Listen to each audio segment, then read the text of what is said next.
Hey there guys, Chief JC here of Circle JC Mark Airsoft Hobby Shop. Salamat po sa lahat ng messages ng ating mga customers and sa feedbacks about sa ating last live video regarding with the gas blowback pistol magazines, and we decided to make a different video specifically para lamang po sa ating mga gas magazines. So, sa video po na ito, magbibigay po tayo ng tips, other details ng magazine, and ano po ba mga importante, mga do's and don'ts din po natin. So, please watch the full video and don't forget to like and share. Thank you guys. So, okay guys, itackle muna natin ang parts of a airsoft gas blowback pistol magazine. Una, top lip. Itong top lip na ito is actually for a M92 Beretta. Ito po yun. Ito ang itsura niya sa ibabaw. Next to that is the output release valve. Ito po ang itsura niya.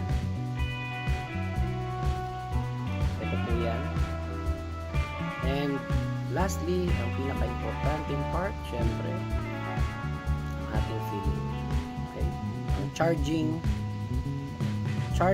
fill or charging refill or refill valve. Ang dami pong tawag. So, alright, okay. For the Airsoft gas blowback pistol magazine, there are two types. It is powered by CO2. Okay, mga malilit po yun na canister na nilalagay dito sa may gitna. Also, itong gamit natin is the top gas o green gas powered. Okay guys, with our airsoft gas blowback pistol magazines, it is important for us to know how we lubricate the unit and also ang gas magazine.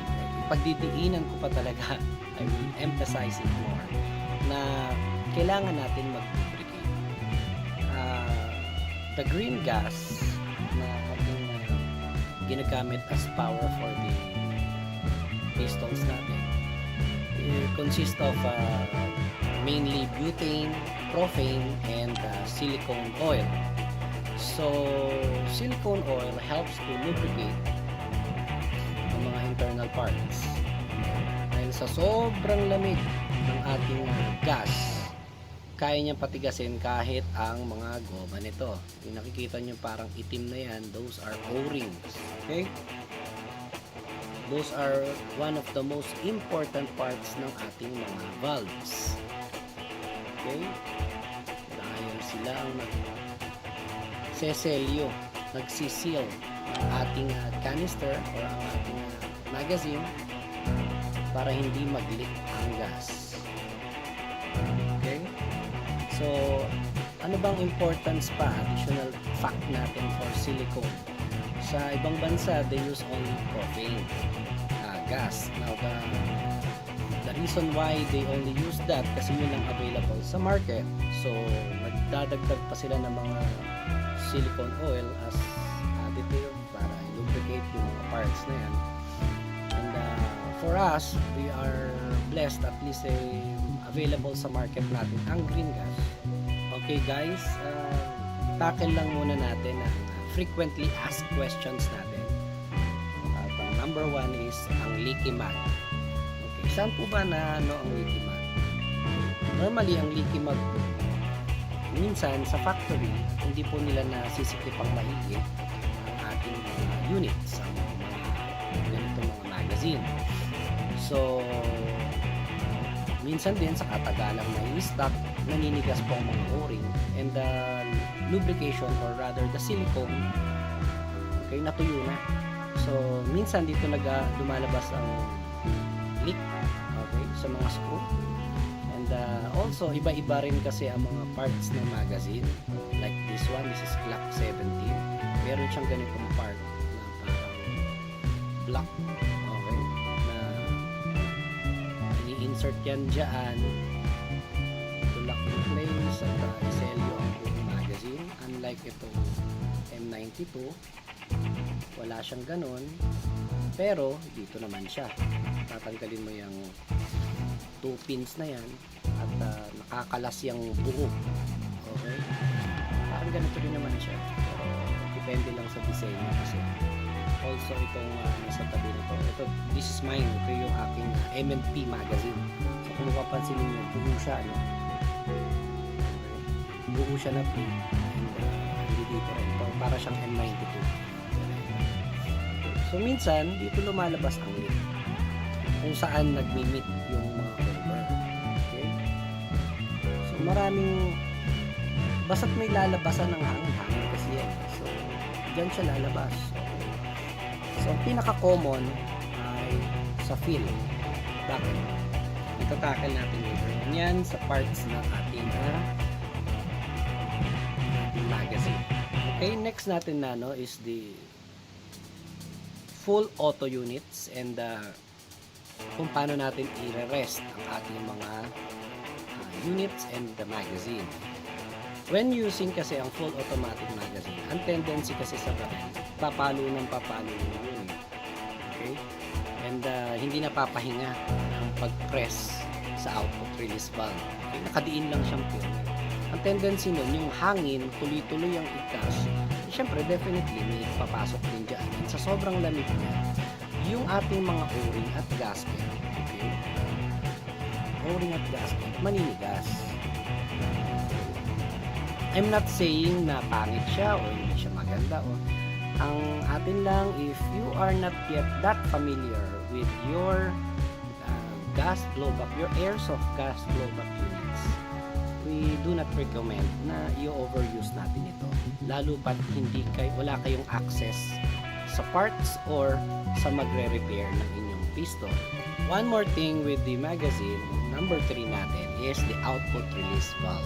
Most of you guys are using the output or pressing the output release valve to check whether may gas pa ba ang inyong magazine o wala. Remember guys, na bawat piston regulated ang yung kanyang pagkakagawa. Therefore, millimeter lang na press, okay? Para lumabas ang gas dito. I don't know the term. I think yun ang nila sa pagkakagawa. Now, kung ito ay puno ng gas and yung PSI niya, yung pressure niya ay sobrang taas, pag ito pinindot mo using your finger lamang at pinersa mo, possible na merong mga mawawala sa lugar na pyesa. Okay, yung placement ng o-ring, number 1, and number 2, pwede pang tumilamsik. Ito nga, itong part na to. Okay, 2 parts kasi itong top lip natin. Itong nasa gitna, and then yung mismong casing niya. Okay, so possible yun na tumilapon. Therefore, mas mainam na lang na kung gusto mong i-check kung may gas ba ang yung magazine, just insert it to your unit and then you pull the trigger to check kung puputok pa siya o hindi na. So that's our number 3, pressing output release valves. Okay, number 4 for our frequently asked questions is, recommended ba na may gas o wala ang magazine? Okay, we prefer o tayo as experience na natin with gas blowback pistols na mas maganda na merong naiiwang gas sa inyong magazine. One reason is because of the silicone nga na component ang ating green gas na magre-reinforce para sa inyong mga o-ring. And number 2, mabibigay siya ng pressure para put into place ang gaskets natin. And also, malalaman din natin kung may leak ang magazine o wala. So, that's our take for the kung recommended ba na may gas o wala. So, it's a thumbs up for us na mag-iwang kayo ng gas sa inyong magazine. And last but not least, our autoloader. Okay. It's best na gumamit tayo ng autoloader para at least hindi kagad natin masira ang top lip. Okay. Kasi mayroon niyang millimeter na difference, tightness sa paglagay ng bala. Okay, dahil plastic ito, eventually mag-worn out yan at bibigay. Katulad nitong M92 Beretta na to. Nabasag na ang kanyang feeding area, no? Feeding slot. Dapat ganito ang itsura niya. Sa minsan kamamadali natin, pinipuwersa natin ang paglagay ng bala, and sa sobrang lamig at sobrang ang gas natin, yung components niya, okay, tend to break yung mga plastic. Okay, therefore, gamit lang tayo ng autoloader. Sa bawat magazine, lalo mga 25 rounds pataas, meron siyang slot na ganito, kung mapapansin ninyo. Okay. It's narrow here, pagkakita may opening na konti, medyo wide siya, dun tayo mag-feed ng autoloader. Okay guys, also, ugaliin natin ipahinga. Dahil tumataas ang wear and tear the more na ginagamit natin, so ipahinga lang natin ang unit para at least sa susunod na game natin fresh sila ulit. Okay. Huwag lang natin i-overuse at i-overdo ang paggamit ng ating laruan at hindi pa man din tumumurahin. Okay, let's move on guys. Pasok tayo sa ating tips sa ating airsoft gas blowback pistol magazines. Number 1 tip natin, before tayo bumili ng ating unit, make sure na meron tayo extra parts na mabibili. Ang isa sa pinaka-importante is magazine. Kailangan na mabibili ninyong unit is available ang magazine. Okay? For extra, masira man ng isang magazine, meron po tayong backup. Although we have this kind of videos to help you out sa maintain or tip sa ating magazine, iba pa rin po ang meron tayong extra, particularly with the magazine. Next is the O-ring. Importante po na makakuha tayo ng mga extra O-ring, although marami na pong nabibili na ganito, available na rin naman sa market, pero it's best na at least may extra po tayo nito in case man na magka-problema.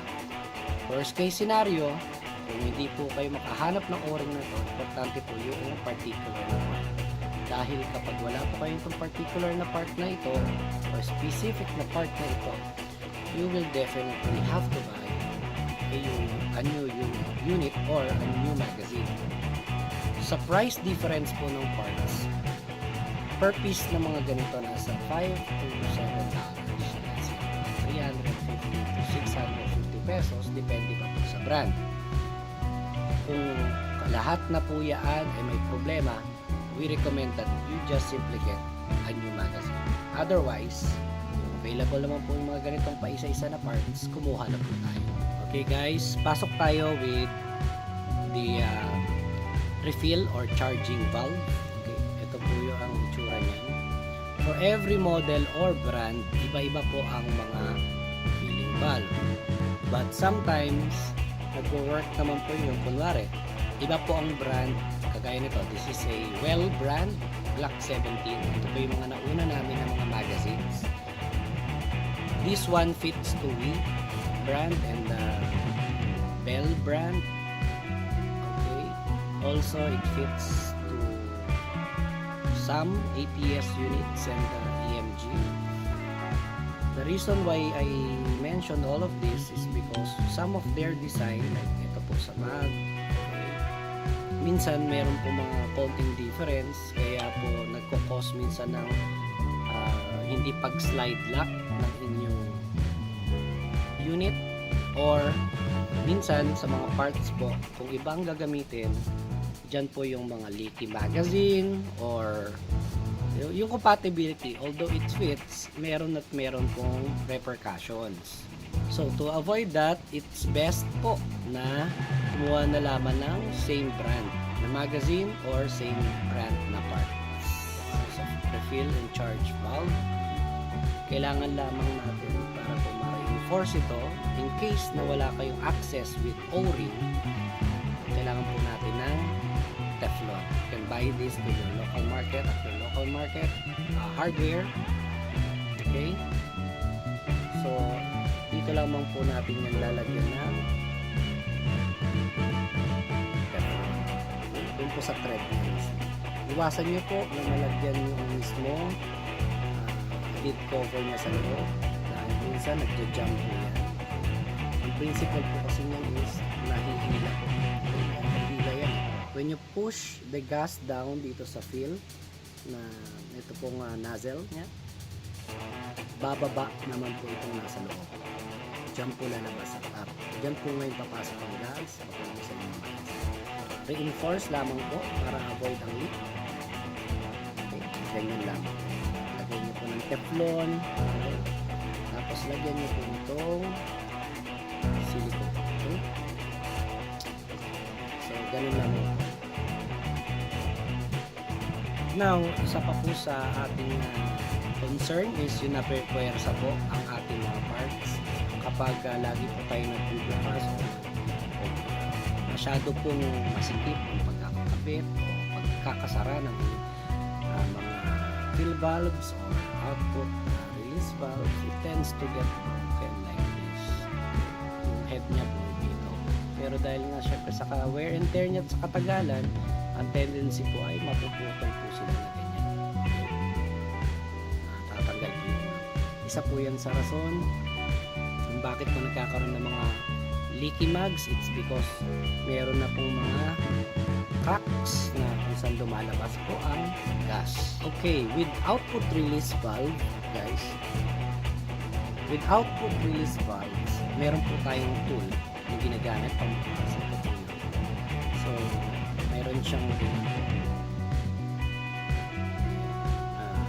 nilalagay dito para mag-lock din siya, tapos i-twist nyo lamang.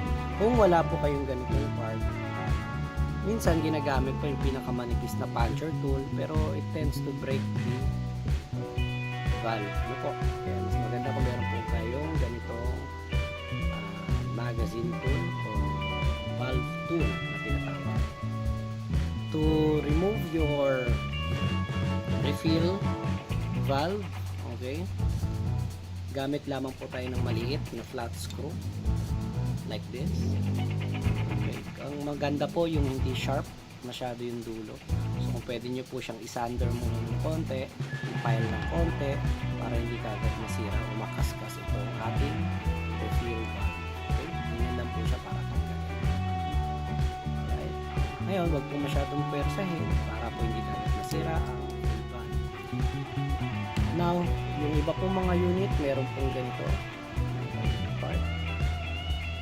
Okay, so screw siya na screwdriver. So, sikipan nyo lang rin po yan. Pwede nyo rin po siyang lagyan ng Teflon para po reinforce. Also, ito pong block na ito, pag kinalas, meron lamang po siyang mga lock. Tatanggalin nyo po yung buong yan, and then pwede na po ninyo lagyan ng Teflon. Pakikita ko po sa inyo itong M92 Beretta. Okay? So,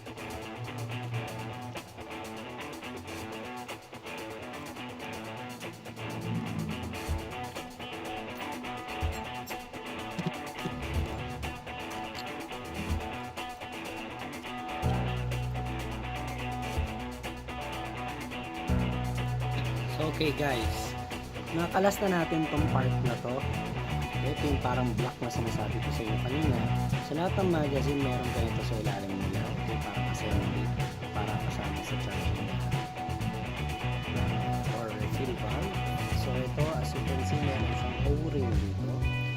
Kagaya rin sa turo natin kanina sa tips natin sa mga fill valves, pwede nyo rin ito lagyan ng Teflon to reinforce the O-ring. Pwede nyo kapalan, pero not too much, baka mahirapan na kayong baklasin o ibalik. Okay? Enough lang at least to cover up the leaks. Okay? Tapos sprayan nyo ulit na silicone spray. Why are we doing this? Dahil sinabi ko sa inyo, with silicone, okay, it helps din reinforce ang inyong mga parts sa magazine. Okay? Ingat lang kayo guys sa pagbaklas ng mga parts, lalo dito sa ating airsoft gas blowback pistols dahil sa sobrang liliit ng mga parts. Okay, so be careful lang na kailangan nasa isang lugar lang sila para hindi magkandawala dahil nawalan kayo ng isang part na to, malaking problema na. Okay guys, our tips and kaunting info lang sa ating gas blowback magazine. I hope you enjoyed this video at nakatulong sa inyo, and if it did, please don't forget to like and share this video, watch the full video, and also follow us on YouTube. Don't forget to subscribe. Again, this is Chief JC of Circle JC Merc Airsoft Hobby Shop. God bless you guys.